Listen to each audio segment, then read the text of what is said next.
a cupbearer and a baker from the king, the Pharaoh of Egypt, was thrown into prison. They were both thrown into prison. Joseph and they began to talk, and they talked about some of the disturbing dreams they had. And Joseph was able to interpret those dreams. One of them ended with the baker being executed, and we don't hear any more from him, but the cupbearer was restored to his service to the Pharaoh. And Joseph said, if that happens, remember me. And the cupbearer did not. And so 2 years go by, and then Pharaoh has some disturbing dreams. And we see that the cupbearer was probably more than just somebody that served food, but was a bit of a confidant from these leaders, because the Pharaoh told the cupbearer about his dreams, and the cupbearer couldn't interpret them, and Pharaoh's magicians couldn't either. And then the light bulb goes on, and the cupbearer says, a couple of years ago, I was down in prison, and there was this Hebrew guy who told me what my dreams meant, and sure enough, they came true. Maybe you ought to talk to him. And that happened, and Joseph is pulled up out of prison and gets an audience before Pharaoh.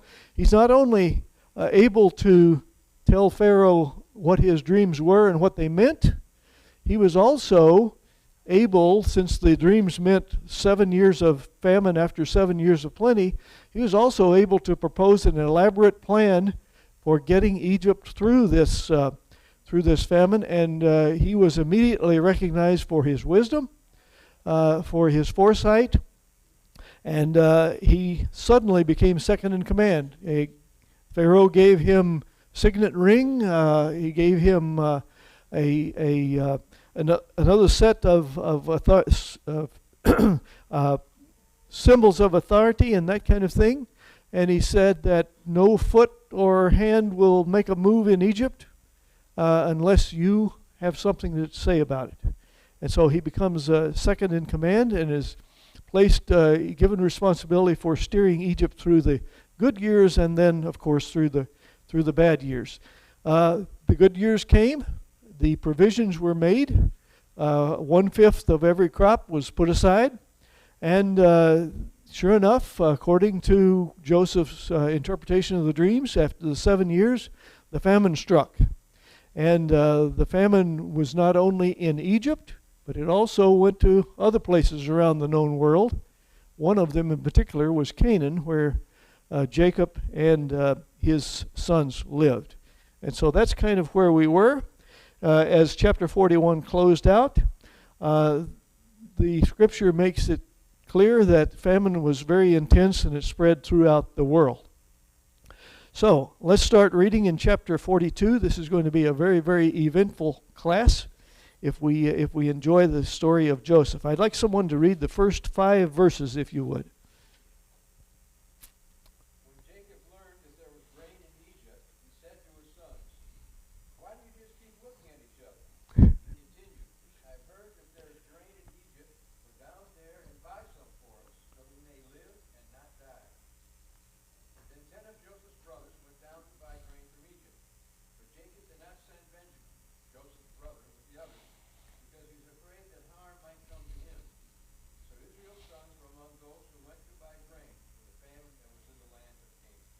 All right, so Jacob somehow hears that there's grain in Egypt. There's none being produced in Canaan due to the famine. And you kind of get the impression that Jacob's sons were not real high character guys. Jacob has to say, why are you guys just sitting around staring at your thumbs? We've heard there's grain in Egypt, so go down there. The 10 of you go down there and buy grain. But I'm not going to send Benjamin because I'm afraid of what might happen to him there. This begins the first of 3 trips that were taken from Canaan to Egypt by the brothers. For context, each trip was about 300 miles in length, and would have taken 15 to 20 days to accomplish. So this is not just going over the next hill. This is something that takes a lot of preparation.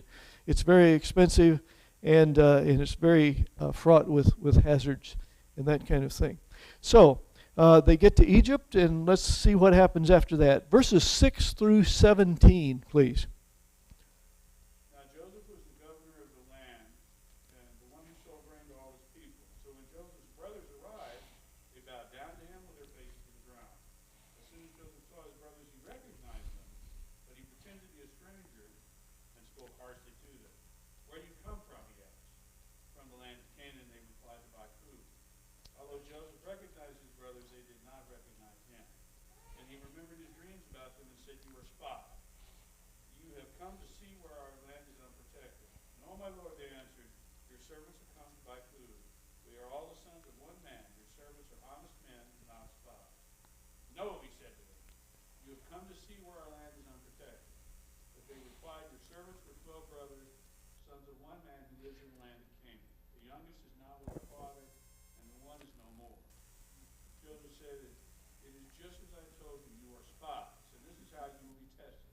As surely as Pharaoh lives, you will not leave this place unless your youngest brother comes here. Send one of your number to get your brother. The rest of you will be kept in prison, so all your words may be tested to see if you are telling the truth. If you're not, then as surely as Pharaoh lives, you are spies. And he put them all in custody for 3 days. Okay. Now, the brothers are wise enough to recognize when they get to Egypt that if they want to keep from starving, they have to stay in the good graces of this guy who is second in command. So what's the first thing they do when they see him? Yeah. Now, what's the significance of that? Okay, goes back to when Joseph was very, very young. He talked about his dreams, and in his couple of his dreams, he intimated that the brothers would bow down before him, even his mother and father, in one of those dreams. And in studying ahead, I tried to enumerate every time that this happened, that they bowed down before Joseph. I'm up to about 5 or 6 times now. So it's not just an occasional thing that's going on here. And now Joseph sees them. He recognizes them. But they don't recognize Joseph because, a lot of years have passed. About at least 13, I think about 15 years have passed. And so they don't recognize him. And by that point, Joseph has adopted a different language. We'll see in just a little bit that he uses an interpreter to talk to them. And the brothers presume that Joseph cannot hear them talking among themselves when, in fact, he really can. He treats them like strangers, it says, and he treated them harshly. Why do you think Joseph didn't just immediately reveal himself to these brothers, and since he recognized them, why did he treat them so harshly? Yeah, there's some personal stuff there, isn't there? There's some personal stuff there for sure. Okay, Mark? I think the last he knew of his brothers, they threw him in a pit. Yeah. Left him to die, and then sold him off. So maybe he's waiting to see if they've changed. Yeah, I thought of that as well. I think, are these the same guys that had it in for me so long ago? Okay. If the brothers were spies, what might they have done with the information they'd gotten on this trip? This is what Joseph accused them of being. Okay, all right. Yeah. And this particular time, since there's a famine going on, obviously the country would be more vulnerable than if times were good. So Joseph is saying, I don't want you to go around telling people that Egypt is weak, so come on in and take it. And so that's the accusation, at least. Joseph tells his brothers that they're going to be tested by being told to bring the younger brother Benjamin with them. How many tests can you identify that Joseph has passed, that Joseph himself has passed, after he was sold into slavery. Why the jail time with his interpretation? Yeah, well, obviously, then being carted off to Egypt in the first place, not knowing if he'd ever see his family again, anything like that. So Joseph has been tested himself, and so I think he's telling his brothers, it's your turn. Okay. All right? What's the purpose of being tested?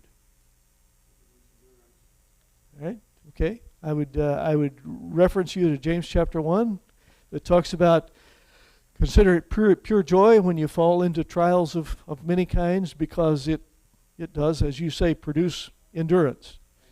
It's yeah. Okay, that's the way that our spirit becomes stronger. It becomes better able to face the issues that we have to face.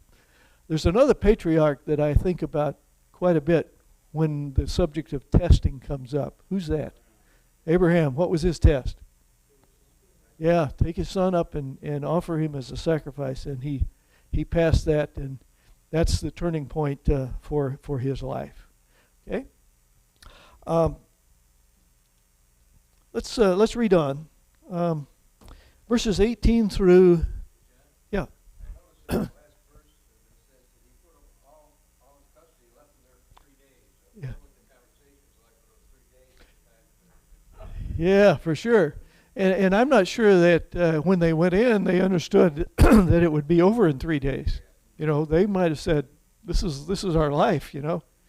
Yeah, good point. And they just assumed that Joseph was probably dead. Oh yes. That there'd be no more. Yeah, exactly. Everybody had pretty well accepted it at that point, so it never really entered into their minds. Oh, yes. Oh, okay. I've never really thought about this until just right now. But like Joseph's life is so different. He went from being a prisoner to being one of the most important people in the country. The only more important person is Pharaoh. I mean, Joseph has a very important life. He has really important social connections. Like his father-in-law is a really important priest. And because he has been given all the trappings by Pharaoh, I'm thinking Joseph looks as much as he possibly can like every other Egyptian person. Yes. And he's functioning in the Egyptian language, and he is on top of his game. He's like conquered the depths of being in prison. And this is a day just like any other day, and suddenly he sees his brothers. Yeah. I can imagine that would just be like a pit in the bottom of your stomach. Like Yeah. he is not thinking that he's going to see them that day. He is not prepared to see them. Yeah, exactly, and emotionally he's not. We see that also. You know, you mentioned that he probably looked like an Egyptian. He took on all the earmarks of an Egyptian. We noticed last week when they pulled him out of prison to interpret the dreams of Pharaoh, they said that he shaved. Yeah, that. Respectful. He's going to go in front of Yeah. Pharaoh. Yeah, and I suspect if he wanted the credibility of being in second in command, he had to look and sound as much like an Egyptian. Otherwise, who's this foreigner telling us what to do and that kind of thing? Okay, good. All right, verses, let's see, 18 through 28, if I could get a reader for that. On the 3rd day, Joseph said to them, "Do this and you will live, for I fear God. If you are honest men, let one of your brothers stay here in prison, while the rest of you go and take grain back to your father's household. But you must claim your youngest brother to me, so that your words may be verified and that you may not die.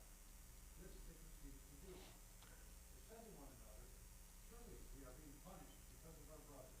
We saw how distressed he was when we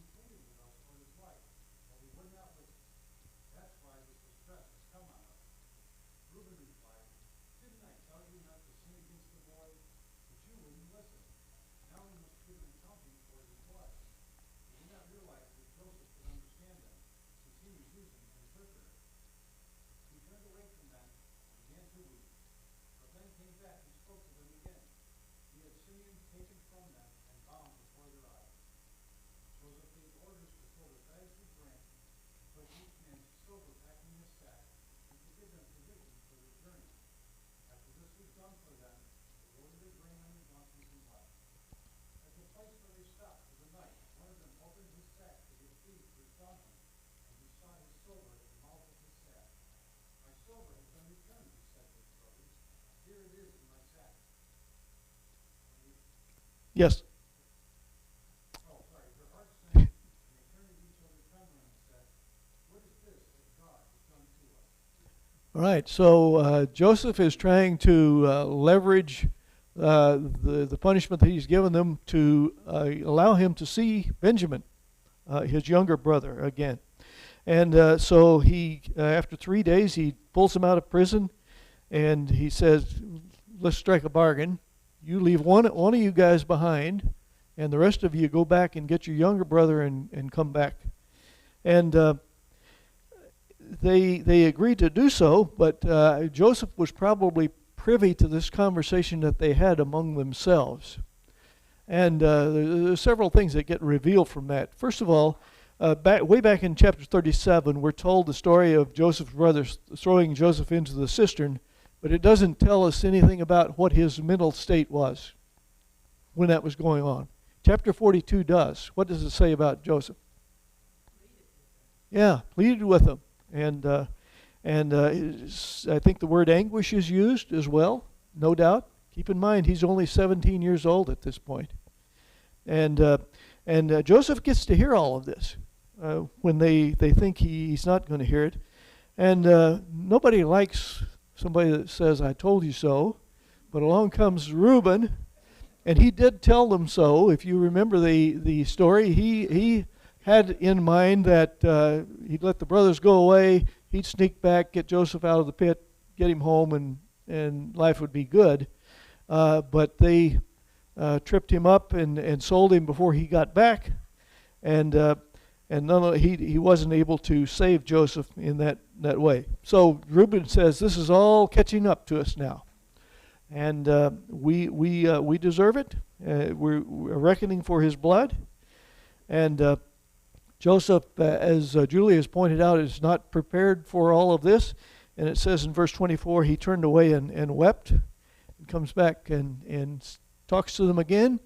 He chooses Simeon to be the one who stays behind, and he gives orders to everybody to fill their bags with grain, and also to put the money back in their sacks. Okay, so they load up, go away, and when it comes time to feed the donkeys at the end of the day, somebody discovers that his money has been put back in the sack, and it's like the grain is for free, but of course they feel very, very strange about this, and they're probably thinking, if we get caught, we're not only going to be accused of being spies, we'll be accused of being thieves as well. All right, 29 through 34, I'm sorry. When they came to their father Jacob in the land of Canaan, they told him all that had happened to them. They said, "The man who is Lord over the land spoke harshly to us and treated us as though we were spying on the land. But we said to him, 'We are honest men, we are not spies. We were 12 brothers, son of one father. One is no more, and the youngest is now with our father in Canaan.' Then the man who is Lord over the land said to us, 'This is how I will know whether you are honest men. Leave one of your brothers here with me, and take food for yourself and households, and go. But bring your youngest brother to me, so I will know that you are not spies, but honest men. Then I will give your brother back to you, and you can trade in the land.'" Okay, so they get back home to Canaan, and they explain to Jacob that this was really a strange trip. There were all kinds of things happening to us. Notice in verse 30, they call him the Lord of the land. That's Joseph. And they talk about him accusing them of being spies, and that he's very, very interested in seeing this other son that didn't come with us. And we tried to convince him that we were honest people, but he said, "You bring your youngest brother back to me, and we can trade and we can talk again. But no point in you coming back without him." All right. Yeah, oh yes. Yeah. Forgot that. Good point. All right. Let's read on 35 to the end of the chapter. As they were emptying their sacks, there in each man's sack was his pouch of silver. When they and their father saw the money pouches, they were quite. Their father Jacob said to Joseph is no more, and Simeon is no more. And now you want to take Benjamin. Everything is against him. Then Reuben said to his father, you may put both of my sons to death if I do not bring him back to you. Entrust him to my care, and I will bring him back. But Jacob said, my son will not go down there with you. His brother is dead, and he is the only one left. If harm comes to him on the journey you are taking, you will bring my gray head down to the grave in sorrow. Okay, so they start emptying out their sacks, and they find out that everybody's got the money in their sacks. Now, I think it's kind of curious. These brothers seem to be kind of slow-witted, because back in verse 27, when one of them had opened his sack to give his donkey fodder, he saw his money at the top of the sack. You would think it would provoke at that point the rest of them to check it out, but they don't do that until they get home, you know. They tell Jacob, hey, this Lord of the land has told us if we want any more food, then we're going to have to bring Benjamin along on the next trip. And of course, Jacob says, no way, it's not going to happen. I can't risk Benjamin. I've already lost Joseph, and Simeon's back in Egypt, and I don't know if we'll ever see him again, and I can't risk my youngest son. Okay, I'm going to give you just summaries of, this question. What did Reuben offer as a guarantee of Benjamin's safety? Yeah, 2 sons. I don't know what his 2 sons thought about it, but okay, Mark and Kathy? I just had a thought. When he kept Simeon, I wondered why he picked Simeon. And then, if I recall correctly, Reuben was the oldest. Yes, Simeon Simeon's next in line. And because he heard them talking, and Reuben saying that he wasn't going to, he didn't agree with the brothers, I wonder if that's why he picked Simeon. Yeah, that could very well be. Yeah, that's a good thought. He gave Reuben a break. Yeah, we don't necessarily know that Joseph knew about that until this moment. Yeah. Simeon the ringleader of throwing of killing Joseph? I don't recall. Perhaps so. All right. Martha's looking for it. So, Kathy? And when you really think is the whole family of him. Because Joseph and Benjamin were the favorite children because they were rich. Yeah. And then you got all his older brothers. You just wonder, like, all the undercurrents going on there. Yes. And now the oldest brother is offering his 2 sons to play. It's interesting, all the family dynamics that are going on behind the scenes. Oh, yes. Yeah, exactly. It's not exactly like you draw it up on the board. Okay, Steve. Not the least of which, in 38 it says, my brother is dead, and he is the only one left. Yes. The other 10 sons. I guess that would be Yeah, exactly. That's warped as well, you know. Okay, Chanteria.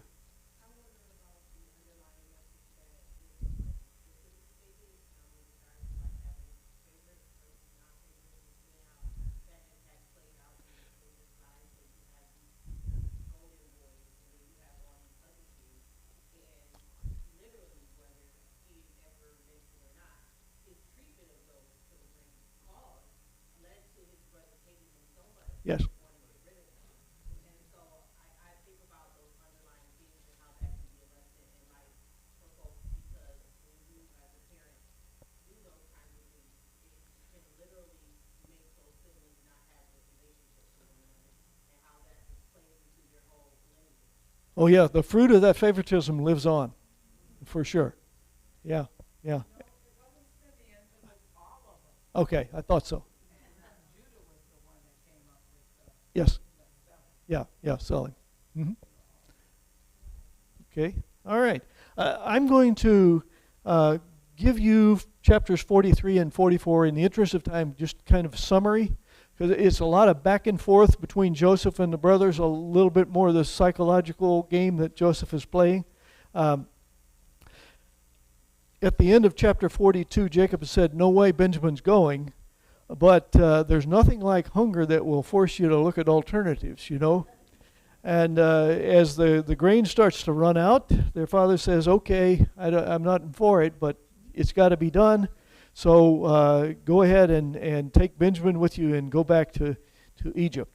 Now, chapter 43 is the first that we see of Judah beginning to emerge as a spiritual leader, to show his courage and do the right thing. Up until now, I just don't have that great of an impression of the brothers. But in 43, Judah says to his father, "Send the boy with me and let us be on our way so that we may live and not die. I myself will be surety for him. You can hold me accountable for him. If I do not bring him back to you and set him before you, then let me bear the blame forever." So Judah steps up and takes responsibility, even though he was fourth in line among the sons, and says, "I'll be accountable for Benjamin's safety." So Jacob sends the 10 sons to Egypt with gifts and a double portion of the silver. In other words, he's wanting to give them enough money to pay for what they took the last trip and pay for what they're going to get on the second trip. Soon as they arrive, Joseph orders the brothers to have a meal with him, which kind of gets their suspicions up. And he, in fact, seats them in the order of their ages, which the brothers are thinking, oh, how does he know all of this? It gets them a little bit suspicious. And in spite of the kind of the menacing, threatening attitude that Joseph has toward them, he treats them very well. In their company, he makes sure their donkeys are cared for. He washes their feet, and so forth. Now we get into chapter 43, and what we see is Joseph has an emotional breakdown in chapter 43. He has to leave the room. Because it's getting harder and harder for him not to identify himself to his brothers, and he's very emotional about it. Okay, we get into chapter 44. They're in Egypt. They're about ready to go back home, and Joseph instructs his steward to load the brothers' sacks with as much grain as they can carry, plus put their money back in it, in their sacks again. And he also instructs the steward to put the silver cup in, that's a typo. That should be Benjamin's sack, right? Not in Joseph's sack. Okay, I'll fix that. He then, as soon as they get out of town, he says to the steward, go after them and accuse them of being thieves, in addition to being spies. And so the steward chases them down. They go through their sacks. The brothers say, we didn't steal anything. And if you find that we've stolen Joseph's sack, whoever's sack is in, that person deserves to die. All right? Not knowing what has gone on behind the scenes. And sure enough, Joseph's silver cup is found in Benjamin's sack. Now, Joseph ignores the brothers saying, if we find it, whoever's sack we find it in, they deserve to die. He ignores that. But he just threatens to keep Benjamin as a slave and send the others home, which is the last thing they wanted to hear. The rest of chapter 44 is an impassioned plea by Judah to allow Benjamin to go home to prevent his father's death. He said, if you keep Benjamin, it's going to kill my father, and I will offer to stay behind rather than Benjamin. So again, we see Judah exerting some character and becoming more what I think God wants him to be. Okay, let's go ahead and read chapter 45, verses 1 through 7, if we can. Yes. It seems to, in chapter 43, when the brothers come back and talk to the steward, in verse 22, the steward said to him, peace be with you, do not be afraid. Your God and the God of your father has given you treasure in your sack. I had your money. And it shows to me that Joseph was still practicing his religion, even Yes. though he was high up in Yes. Pharaoh's Yeah, yeah. And in fact, as soon as Joseph was able to interpret Pharaoh's dreams, Pharaoh recognized that the God of Joseph was something extraordinary. And that respect gets carried forward the rest of the book of Genesis. Yes, good point. All right. Let's read the first 7 verses of chapter 45. Then Joseph could no longer control himself before all his attendants, and he cried out, "Have everyone leave my presence." So there was no one with Joseph when he made himself known to his brothers. And he wept so loudly that the Egyptians heard him, and Pharaoh's household heard about it. Joseph said to his brothers, "I'm Joseph. Is my father still living?" So his brothers were unable to answer him because they were terrified at his presence. Then Joseph said to his brothers, "Come close to me." When he had done so, he said, "I am your brother Joseph, the one you sold into Egypt. And now, do not be distressed. Do not be angry with yourselves for selling me here. Because it was so to save lives that God sent me ahead of you. For 2 years now there has been famine in the land, and for the next 5 years there will not be plowing and reaping. But God sent me ahead of you to preserve for you a remnant on earth, and to save your lives by a great deliverance." All right. So Joseph could no longer control himself. He had to exit the room. He wept so loudly that the Egyptians heard. And no doubt, when your second in command is an emotional basket case, it's pretty disturbing, right? For the future of the country. And Joseph goes back in and tells his brothers, "I'm Joseph." Okay. We'll see about the repercussions of that and how he explains what has happened. I think it's worth noting as well. So we'll pick up there next time and continue along. Thank you.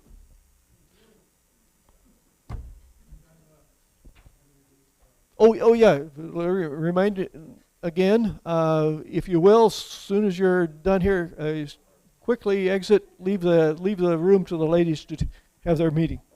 Thank you.